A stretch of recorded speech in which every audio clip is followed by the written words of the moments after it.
Previously on Economy Talk.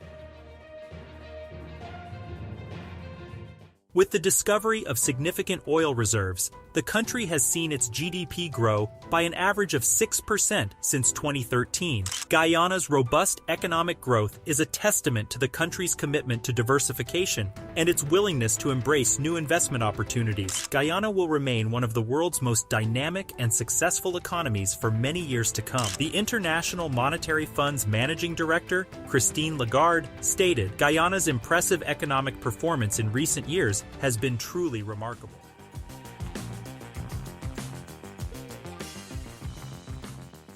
If we check how different countries' economies have been doing in recent years, we see that things haven't been great overall. The pandemic has caused many countries, like the UK, to experience a decrease in their GDP. The countries that have managed to grow usually did so only a little bit above their pre-pandemic GDP, but there's one exceptional case. A small country in South America called Guyana has seen incredible economic growth. In the past 3 years, their GDP almost tripled, making them the fastest growing economy in the world. In today's video, we will discuss the deep factors behind Guyana's economic success. Then we will explore an interesting alternative perspective: why oil can be a liability for Guyana, and we will tell regional case studies and advise Guyana what not to do. But before moving forward, we would like you to subscribe to the channel for more updates.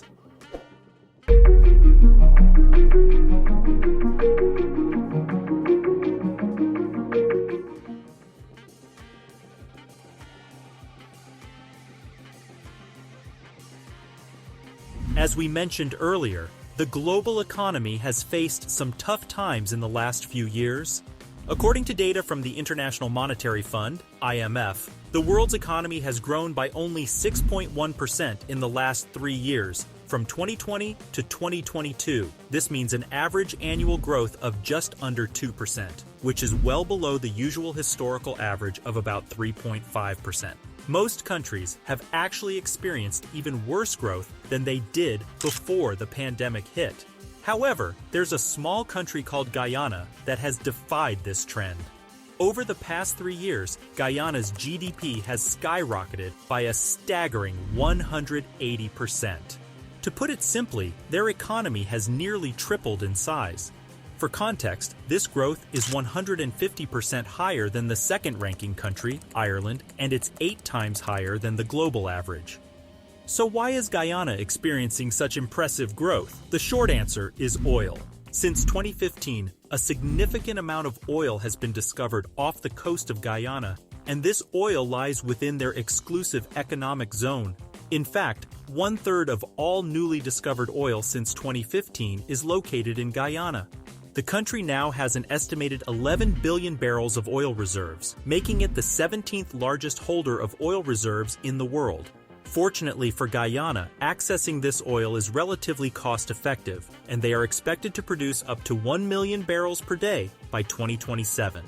This level of production would easily place them among the top 20 oil-producing nations globally.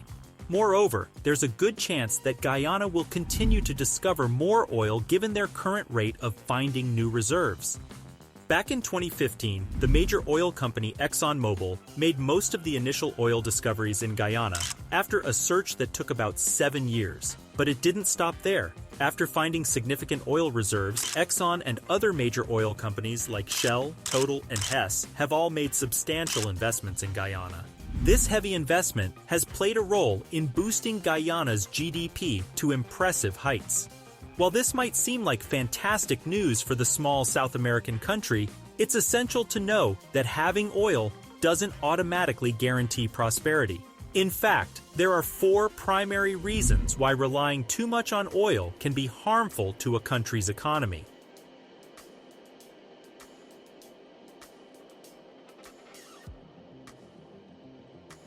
Firstly, being heavily dependent on oil exports can create issues.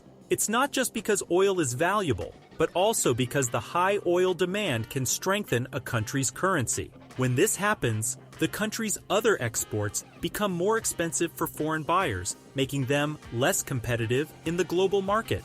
For instance, if people need to use Guyanese dollars to buy Guyana's oil, the value of the Guyanese currency may rise, making other exports like rice and sugar more expensive for other countries. This could lead to a decline in demand for these products, harming other industries in Guyana and leaving them overly reliant on revenue from oil. Secondly, a heavy reliance on oil revenue can lead to an over-reliance on oil taxes rather than taxes from the country's population. When a significant portion of a government's income comes from oil, politicians may become less responsive to the needs and demands of the people and more focused on the interests of the oil industry. This dynamic can create an environment susceptible to corruption and poor governance, as the government may prioritize the interests of the oil sector over the well-being of the population. Thirdly, oil is a business that goes through cycles of booming growth and sharp declines, causing constant instability in the economy. This means that if a country becomes overly dependent on oil, it will face ongoing economic ups and downs. Fourth and lastly, oil extraction typically requires foreign investment because smaller countries like Guyana often lack the local resources and expertise for complex offshore drilling. Consequently, they have to depend on foreign supermajors like Exxon. Unfortunately, these foreign companies may not prioritize Guyana's political or economic stability, as their primary interest lies in profit-making. All these factors combined, where the discovery of oil or other valuable resources ends up negatively affecting a country's politics and economy, is known as the resource curse, sometimes referred to as the Dutch disease. This term originated in the 1970s when the Netherlands discovered vast natural gas reserves that, ironically, harmed the country's economy rather than benefiting it. But this resource curse isn't destiny. Some countries like Norway have avoided it, but it does happen to most oil-rich countries. So how can Guyana avoid this fate?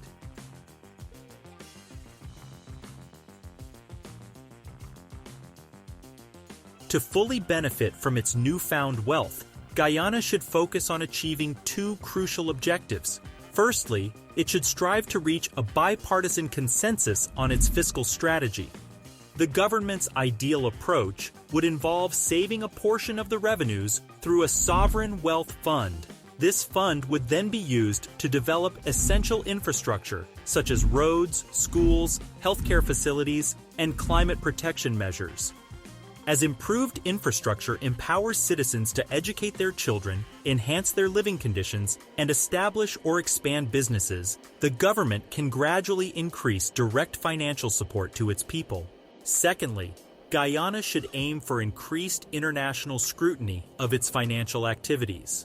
While tightening the regulations governing the Wealth Fund in 2020 was a positive step toward transparency, going further is crucial. The government should consider seeking some form of international oversight, even if it involves appointing an external auditor to thoroughly review the fund's inner workings. Numerous countries like Equatorial Guinea and Brunei have squandered their natural resources over time. Even if the focus shifts to green metals for electric vehicles and clean energy technologies, there is a possibility that new countries could face the resource curse. A cautionary example lies just beyond Guyana's borders in neighboring Venezuela.